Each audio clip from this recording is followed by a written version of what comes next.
Muy buenos días, me presento, mi nombre es Leni Adriana Barbosa Barbosa. En este espacio hablaremos de temas de la negociación internacional, más puntualmente sobre qué es un contrato de transporte internacional, los factores a tener en cuenta al negociar un flete, el proceso que se debe llevar a cabo en un contrato de compra-venta, las personas que intervienen en un contrato de transporte, además de la documentación requerida, y quienes intervienen y cuándo aplican los términos Incoterms y los seguros. En primera instancia hablaremos de qué es un contrato internacional. El contrato de transporte internacional es un documento por el cual una parte llamada el porteador se obliga frente a otra llamada el cargador o el remitente por un precio acordado a transportar de un lugar a otro o en el caso del transporte internacional de un país a otro una mercancía para ponerla a disposición del destinatario en el lugar y en las condiciones pactadas por ambas partes. Es de gran importancia definir si el término Incoterm seleccionado incluye el transporte internacional, ya que estos establecen responsabilidades y obligaciones de las partes, que son el vendedor y el comprador, como el punto de entrega de la carga. Terminando este tema, ahora hablaremos de qué factores debemos tener en cuenta al negociar un flete. Inicialmente, debemos comprender que los costos de operación están relacionados al tipo de transporte y de operación. Vamos a poner un ejemplo. No es lo mismo movilizar productos tradicionales como mercancías, empaquetaduras, que transportar productos especializados como son maquinaria pesada, materiales peligrosos y demás. Los factores que pueden afectar el flete del transporte pueden ser muy diversos, como la época del año, el mercado, los cambios tecnológicos, entre otros. Es trascendental que al negociar un flete tengamos en cuenta los factores como el peso, el volumen o la cantidad de contenedores que vamos a enviar, el tiempo de tránsito, la disponibilidad de cupos, el itinerario, además de tener en cuenta que las empresas tanto de transporte aéreo como marítimo hacen un convenio de peso. A mayor volumen en el envío, baja el precio del flete. Cuando cerremos la negociación, tenemos dos principales formas de pago: 15 días de plazo para el modo marítimo y 30 días para el modo aéreo. En la actualidad es una tendencia a pagar el flete en el país destino y no en el país de origen. Y hay ciertos puntos que no se pueden negociar, como es el itinerario, las fechas y el tiempo de tránsito. Otro dato a tener en cuenta es que en el transporte marítimo se aplican tarifas básicas y recargos, como factor de ajuste en los precios del combustible, el uso de chasis utilizados para la movilización de contenedores, el costo de manipulación en el terminal de contenedores y el recargo por el cruce del Canal de Panamá. Bueno, ahora veremos cuál es el proceso que se debe llevar a cabo en un contrato de compra-venta. Inicialmente se realiza un acuerdo entre las dos partes residentes en países distintos, en el cual el vendedor se compromete a entregar al comprador la mercancía en el lugar pactado y con el precio establecido. Este puede realizarse tanto verbal como escrito. El acuerdo debe incluir temas importantes como son la mercancía, el tipo de envase, el embalaje, el tipo de bultos, el precio, los plazos de entregas y por supuesto el medio de transporte.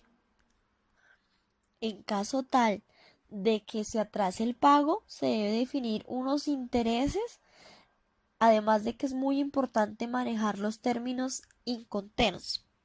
Este contrato de compraventa está regido por la Convención de las Naciones Unidas sobre contratos de compraventa internacional de mercaderías, que fue aprobada y suscrita en Viena el 11 de abril de 1980. Bueno, ahora vamos a mirar quiénes intervienen en el contrato de transporte.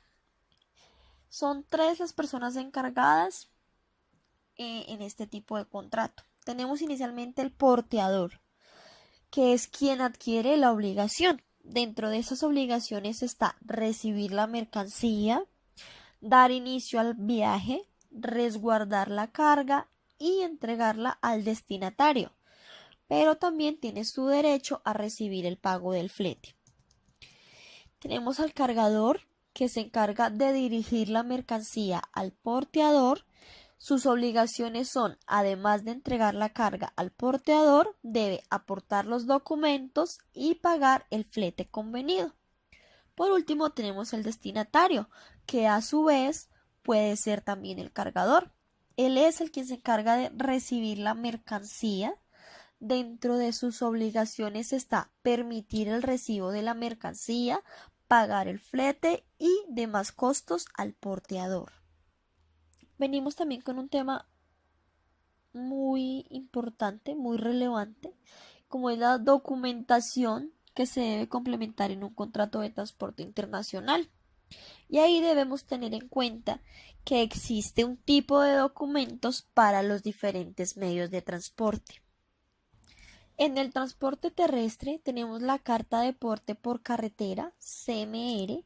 Es uno de los documentos de transporte internacional utilizado por los transportistas y operadores logísticos, en el que se establecen las responsabilidades y obligaciones de las partes en un contrato de transporte internacional de mercancías por carretera.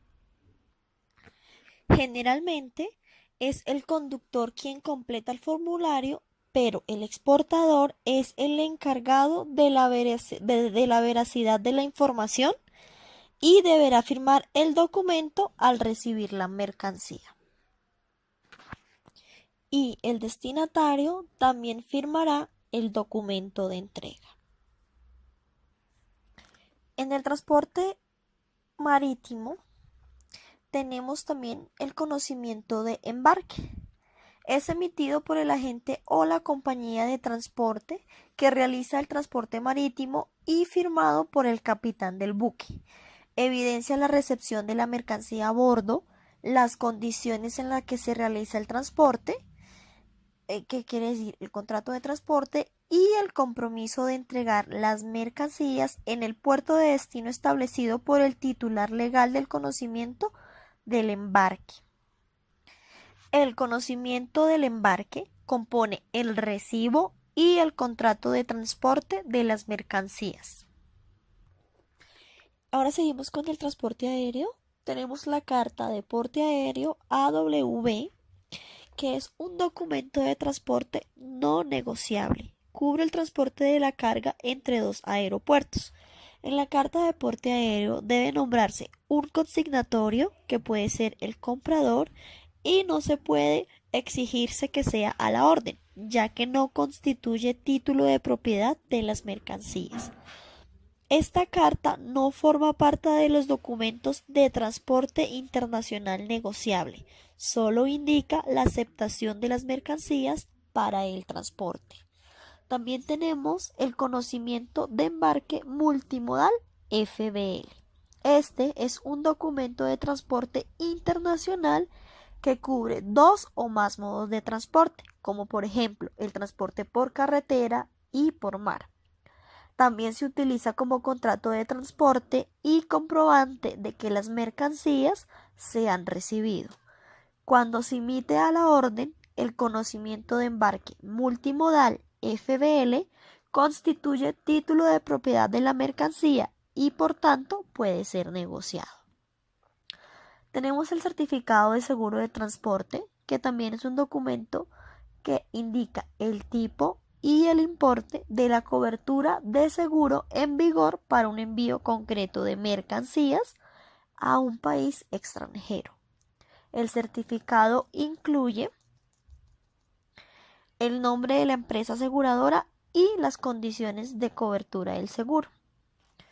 También tenemos la factura comercial internacional, que es el documento administrativo que contiene toda la información de una venta internacional. Se detalla el concepto, la cantidad y el importe de los productos y servicios vendidos, las condiciones de entrega y de pago, así como los impuestos y demás gastos que genere la venta. A través de la factura original, el importador declara ante la autoridad fiscal de su país y para el exportador es una prueba de sus ventas realizadas en el exterior. También tenemos el Packing List, cuyo nombre en español es lista de contenidos. Si bien esta denominación apenas se usa, es una versión más detallada de la factura comercial, pero sin información sobre los precios. Debe incluir, entre otros, los siguientes datos: número de factura, descripción y cantidad de la mercancía, el peso de la mercancía, el número de paquetes o bultos, así como su numeración y marcas de expedición.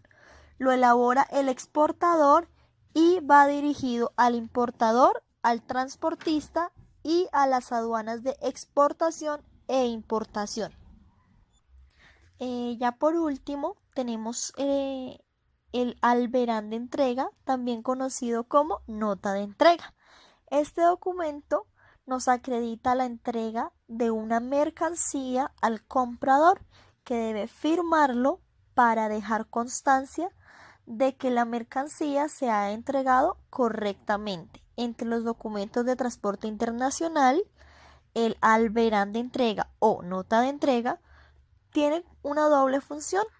Para el exportador es justificar la salida de los productos de su almacén y acreditar la entrega de los mismos. Para el importador, por lo que es importante que le pida al transportista el ejemplar que ha firmado el importador. Ya en esta última parte hablaremos de quiénes intervienen y cuándo se aplican los términos Incoterms y los seguros. La International Chamber of Commerce desarrolló las condiciones de venta para envíos internacionales llamadas Incoterms.